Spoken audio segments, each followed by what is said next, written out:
Hello, Commanders fans. Today we have some hot news that you can't miss, so get ready because there's a lot of important information coming.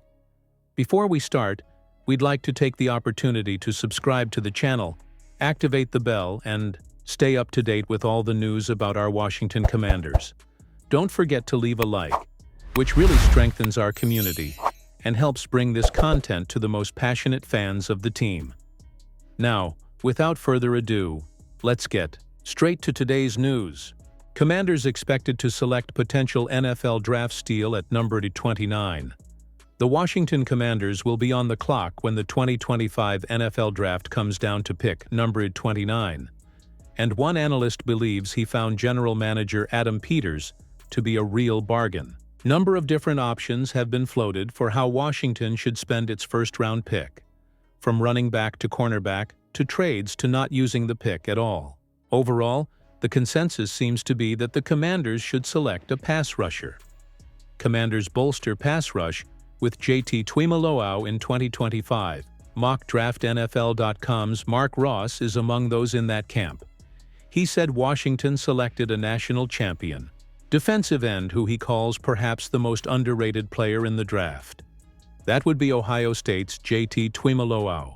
Tuimoloau joins Dan Quinn's defensive line as a productive and determined talent, filling a major need in Washington. JTT, who recorded 6.5 sacks and 11 tackles for loss during Ohio State's four-game playoff run, could be an immediate starter for the Commanders, whose defensive roster is stacked with NFL veterans. Mark Ross currently, the aforementioned defensive end room consists of Clelin Ferrell, Dietrich Wise Jr., Dorrance Armstrong Jr., and Jacob Martin. That's not enough. Wise and Martin were signed as free agents this offseason, while Ferrell and Armstrong arrived in Washington last spring. The loss of Dante Fowler Jr., who led the team with 10.5 sacks in 2024, is a hole Washington needs to address. As far as pass rushing options go in this draft class, Tuimoloau is far from the only one the Commanders could consider. Additionally, NFL.com's Chad Reuter this week projected Washington to select Boston College's Donovan Ezeruaku in the first round. Other simulations have the highly touted James Pierce Jr. falling to number 29. Behind Penn State's Abdul Carter, who is likely to be a top 5 pick, there seems to be little consensus on the future of the other edge rushing prospects. Commanders projected to add 1,000-yard WR to NFL All-Pro. The Washington Commanders don't just have one of the NFL's best wide receivers in Terry McLaurin, they also have one of the league's most respected players and a bona fide leader. In a world where the WR1 on most NFL teams is a bona fide diva, that's not McLaurin. Now he needs help. The Commanders added another star wide receiver with a trade for San Francisco 49ers All-Pro Deebo Samuel in the offseason.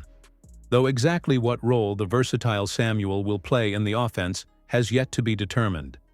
Pro Football Focus predicts the Commanders will add a clear WR2 option and a player they can build a future around in TCU wide receiver Jack Beck with their second-round pick, 61st overall, in the 2025 NFL Draft. From PFF, Washington offers Jaden Daniels another potential weapon in Jack Beck, who could become the WR2 opposite Terry McLaurin that the Commanders are seeking.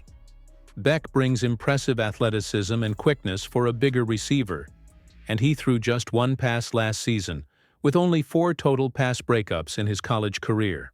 The Commanders have just 5 picks in the 2025 draft after trading away their stockpile of picks for veterans like Samuel, left offensive tackle Laramie Tunsil, and cornerback Marshawn Lattimore, to add to a roster that many believe could be a Super Bowl contender in 2025.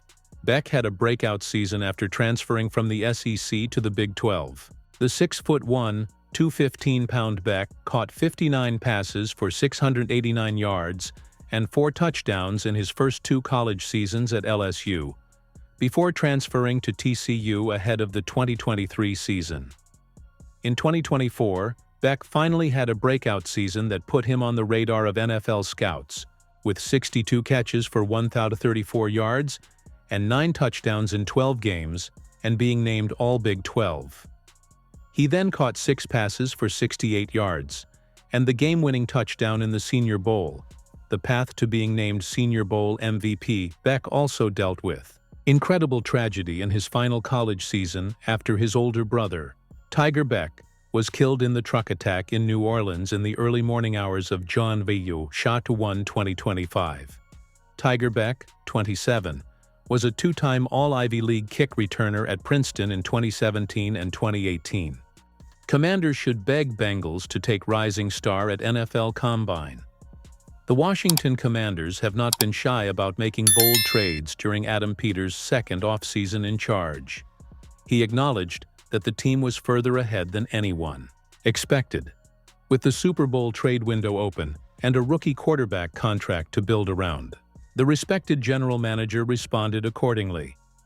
The Commanders don't have many, if any, assets available to consider another trade for a proven veteran to help them get through the slump. But if Peters believes there's value somewhere in a college prospect, he won't hesitate to take a chance. The speculation about a possible Trey Hendrickson move has subsided once again. The All-Pro edge rusher was blunt in his criticism of the Cincinnati Bengals during an appearance on the Pat McAfee show, but both sides have been relatively quiet since then. Still, nothing has changed. Hendrickson is still seeking a new contract. The Bengals have yet to offer him one. At some point, that will come to a head. An NFL insider offers the Trey Hendrickson theory that should appeal to the Commanders. ESPN's Peter Schrager offered an intriguing possibility that those looking to acquire Hendrickson should be begging for. The source revealed that the Bengals selecting someone like Texas A&M prospect Shamar Stewart at number 17 overall in the draft would make it more feasible for them to accept offers for Hendrickson. And they would have 24 hours before the start of Day 2 to reach an agreement with any interested suitors. This is going to be a Thursday situation, based on what Cincinnati does at number 17. If they take Shamar Stewart out of Texas A&M at number 17, that suddenly makes Trey Hendrickson a lot easier to get rid of. They can go to bed knowing that at least they have a guy they just drafted who's going to make a lot less and who we think highly of. Peter Schrager. If the Bengals take Shamar Stewart, that suddenly makes Trey Hendrickson a lot easier to get rid of. The Commanders and several others around the league will be keeping an eye on developments. If the Bengals take a promising pass rusher with their first-round pick, it won't be long before their phone rings about Hendrickson's availability. And if the price drops, Peters will weigh the risk versus reward. Hendrickson would instantly add to Washington's arsenal of pass rushers. They wouldn't get anything like that for the same player at number 61 overall. That's for sure. Hendrickson still has to be paid, which won't be cheap.